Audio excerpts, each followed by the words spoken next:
and welcome to Kikao, your weekly guide on Africa's agriculture. My name is Joe Ageyo.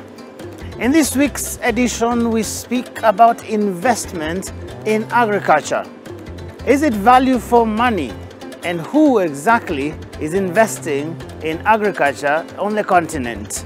In a short while, we'll be having that discussion, but first, here is a scene setter.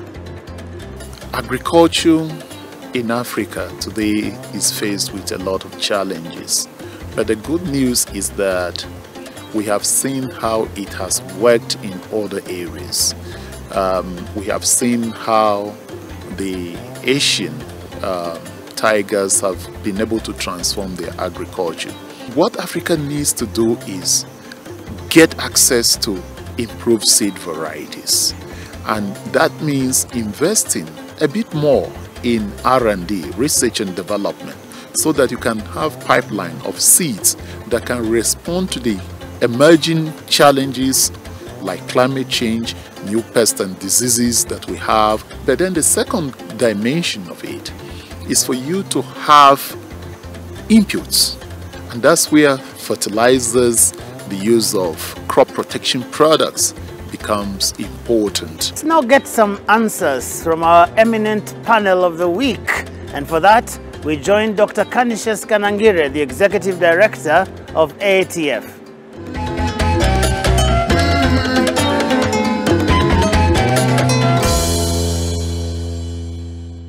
Realizing Africa's full agricultural potential will require significant investment. According to data from the World Bank, Sub-Saharan Africa will need 8 times more fertilizers and 6 times more improved seed than it currently has to fulfill the agricultural promise. The bank also estimates that at least $8 billion of investment in basic storage and as much as $65 billion in irrigation will be required to realize this dream. Similarly, significant investment will also be needed in basic infrastructures such as roads, ports, and electricity, in addition to improvements in policies and regional trade flows. Considerable investments in new agricultural technologies and innovations will be critical to driving the sector's productivity for major staple crops in the continent. In this episode of Kikao, we will examine the critical question of investment in agriculture on the African continent. Precisely, what are the challenges and opportunities for further investment in the sector? And what does the future hold for the sector? I am your host, Dr. Canisius Kanangire, Executive Director, AATF, and my guests today are Mr. Enoch Kikao, Interim Director, Agricultural Development Program at the Bill and Melinda Gates Foundation, and Dr. Robert Bertram, Chief Scientist, Bureau for Resilience and Food Security, U.S. Agency for International Development. Welcome, sirs. Why would organizations like yours invest in Africa's agriculture? Investment in agriculture in Sub-Saharan Africa delivers more than twice the return than investment in another sector. And when you have a continent where more than 50% of your people are employed in agriculture, and agriculture contributing more than 30% to your GDP, it goes without saying that that is where you need to concentrate if you are going to be changing maybe 3 things. If you want to reduce poverty, you want to reduce malnutrition, and you want to make sure that the economies are advancing. The best place is agriculture. I think we all know how often over the years we've seen images of hunger and malnutrition. And I think people everywhere, that resonates. They understand that. So they understand the importance of food. And I think from food, it isn't hard to get to agriculture. But we also, I agree with Enoch's comments, we find that growth in agriculture is far more poverty reducing than growth in other sectors. Yes. And so by investing in agriculture, it doesn't only raise the incomes of the poor in rural areas, it actually also benefits people in cities and towns because it makes food more affordable. Yes. And of course, by making food more affordable, we can help to eliminate hunger. We can help improve nutrition. So it's both the economic outcomes and the human outcomes, I think, that drive our investment. That is very, very important. How rewarding then have been all these investments in Africa's agriculture so far? Well, it's a glass half full. I think we like to think of tremendous achievements. And of course, I want to be clear, these are not our achievements, these are Africa's achievements. We work through partnerships of all kinds with governments, but also with the private sector, with community organizations. But I think we can point to tremendous gains. I just read that just in the last year, 4 million more acres are being planted with the drought-tolerant maize that 6 or 7 African countries, the Bill and Melinda Gates Foundation, USAID, and other partners have invested in. So that's real impact, and it's real resilience in the face of drought. So I think that's just one example. There are many others that we could talk about. Yeah, do you have some examples of the rewards an organization like yours receive from these investments in Africa's agriculture? Yes, several. Maybe I'll look at extension system, for example. The reason why a lot of the innovations are still sitting in the shelves or laboratories, it is the translation of scientific knowledge and innovation into real action in farmers' fields. You need a way to transmit that information. And normally we call it extension. And just go across Africa, the extension officer to farmer ratio is amazing. Amazing in the sense that it is almost impossible for you to be able to reach smallholder farmers with sufficient information about the right inputs. For example, the extension officer to farmer ratio in Nigeria is 1:10,000 farmers. In Kenya, 1:5,000. In Uganda, 1:3,000. Honestly, where do you start? The only country maybe in Africa that has a more reasonable ratio is Ethiopia, where you have one extension officer servicing 472 farmers. Oh, I see. So we have been working on a way to come up with new ways of reaching farmers. Fortunately, we are living at a better time when most of the farmers now have access to digital innovations like mobile.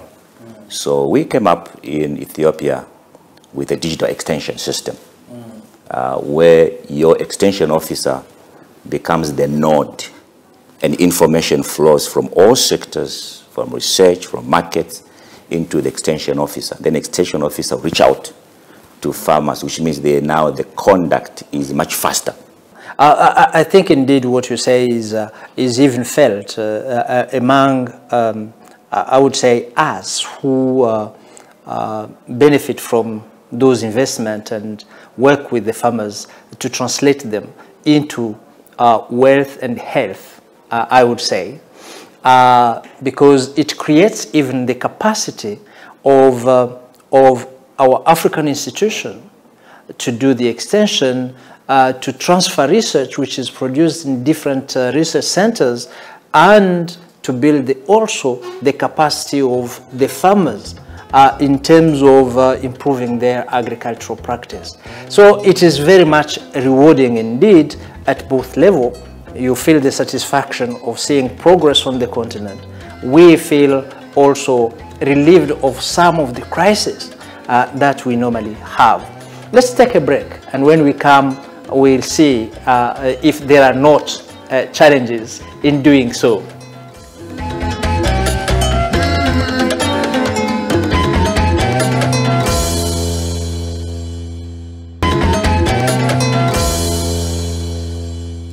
Welcome to Kikao. Gentlemen, what could be some of the challenges that may have impacted or which are impacting the investment in agriculture on the African continent? Some recent work by researchers showed that 3/4 of the growth in African agriculture production in the last 20 years was due to land expansion. In other words, more land coming under the plow. That's actually not a solution if we're also interested in trying to conserve woodlands, forests, wetlands, fragile lands, hillsides. So what we need instead is for yields to grow, productivity to grow on the land already being farmed. That is much more poverty reducing. It produces more food per input, whether we're talking about labor or fertilizer or water from irrigation. So that is not a sustainable pattern. It is quite challenging because climate change, new pests and diseases are also coming in. So the environment is not easy to navigate through. And what are the motivation then for future investment in agriculture in the midst of all these challenges? Irrigation. And I think you said, you know, the continent needs about $60 billion. Whereas today in Africa, only maybe less than 5% of the area is irrigated. And this is happening when there is a lot of climate changes taking place. And their modeling work is showing that by 2030, almost 2030 and 2040, about 70% of where food is produced today, it is going to be almost impossible to be producing certain crops like beans and so on because of the increases in the temperatures. So we need to find solutions for the farmers to adapt. And I'm sure Rob talked about the drought-tolerant maize varieties that are now reaching, you know, more than 20 million, you know, farmers. Millet, sorghum, yam, cassava, sweet potato. And this is what Africa calls food. Because I mean, I have a huge problem at times of Africa trying to eat what they don't produce and produce what they don't eat. Well, yeah. So it's very important that we focus on what is called food and power it with newer innovations. And I'm sure this is what we are trying to do, to develop a pipeline of appropriate technologies for those communities so that they can also be at the same level. Europe talked about the differences today in the yields. You know, Africa is almost 1/60 of the potential yield it has. So there's a lot of room for us to make sure that we raise the productivity of land and labor. Yeah, it is rewarding to see that I will call it conversion rate of $1 invested in research and the impact it can create now. In the middle, there is a number of other efforts to be made to transfer that technology to technology products to the farmers and build the capacity to cope with that rapid change of environmental conditions in which we are operating. Indeed, climate change currently is one of the key issues which compound also the pests and diseases which are now infesting more the crop. And I have seen farmers really desperate in that kind of situation. It is a very good news for many where regulations have permitted to access technologies, like for example in Nigeria with cowpea, BPR cowpea and telomeres, but in other places there is quite a challenge. Let's take a break, and when we come we see we are talking of investment. What is the return on that investment? What is the value for money? When we come, we elaborate on that.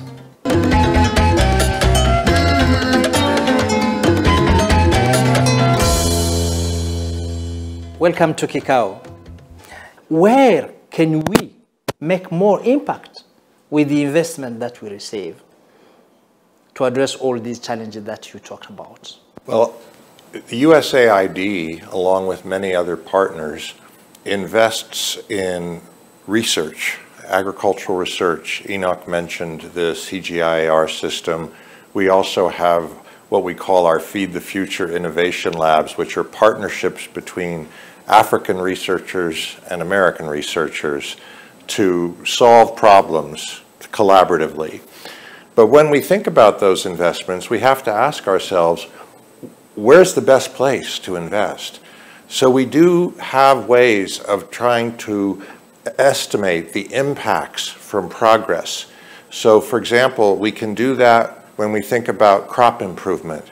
We can look at maize, wheat, and rice, but what we saw in our recent analyses is that we should be investing more in many of the crops in Africa, like sorghum, millet, and cassava. And maybe we have to rebalance. What we call food. Yes, maybe we have to rebalance this. We also invest in legumes because they are sources, beans, cowpea, pigeon pea, other legumes. They're sources of nutrition. And they actually improve the soils in the crop rotation. We developed together with the government of Ethiopia the early warning system on wheat rust, which takes advantage of gathering data and then packaging that through SMSs and so on. And it has saved the Ethiopian government $200 million every year in terms of the early warning for early action. And we need a lot of investment at country level that is going to be preparing countries and warn when the next locust will come, and then you can take early action. Then maybe the other bucket is going to be on the leadership and voice of those people who are mostly affected. Yes. You can't have people from Europe and everywhere speaking on behalf of Africa. So we need a lot of investments around the leadership. Other things you can outsource, but leadership at country level, setting priorities, where the government is going to put its own resources, is super important to sustain progress, so that we can now continue to work in the future. You need leadership at country level, local level, to define what is important for them, and then we can respond through the other innovations. That is very, very important, to build the capacity, to build the technology and innovation, and have the product of those going down to the farmers to address the issues. Build country systems so that the product of research can flow down to the farmers. Build leadership to provide indeed the direction that is needed so that the gain can be sustained and the impact can be indeed followed up, measured, and aligned to the priority of the country, and then have a demand-driven type of support, because the countries will have identified the need for support. I think it is great. Tell me in 1 minute what would be your ideas on how to get the maximum impact in the agriculture in Africa?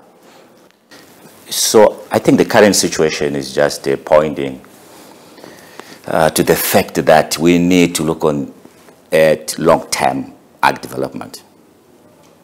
All this, food inflation is just showing that the agricultural system in Africa is fragile. When your life depends on what is produced thousands of miles away from you, I mean, there's something which is not working, and I think it should be a wake-up call for Africa to think about the long-term development. And the best way to ensure that you have food security and you have all the raw material to power your manufacturing, we must invest in long-term agricultural development. There are many countries that have done that. And again, as we said earlier on, the first focus is on raising productivity per unit of land. You can't do that through land expansion, as Rob said. We need to focus on what are those tools to make sure that for every hectare that we have, we are maximizing on the productivity. And I think productivity answers to many things. That's where you can get sufficient food and then you can get sufficient income, because again, farming is a job. I said in one of the forums that patriotism, expecting smallholder farmers to be patriotic by producing food, patriotism does not pay school fees. We need to make agriculture work. For the millions of farmers. Thank you very much. I will not try even to summarize what Rob and have said. It is very clear. But to our viewers, Africa needs to feed Africa. We need to increase productivity, but also we need to diversify in our agriculture so that we also cater for the nutrition. We need good diet. And it is possible. And if we increase productivity, then there will be a surplus of production and there will be income. Then prosperity will follow. Viewers, I thank you very much for following us, and I invite you to the next Kikao. Gentlemen, I thank you very much for your insight.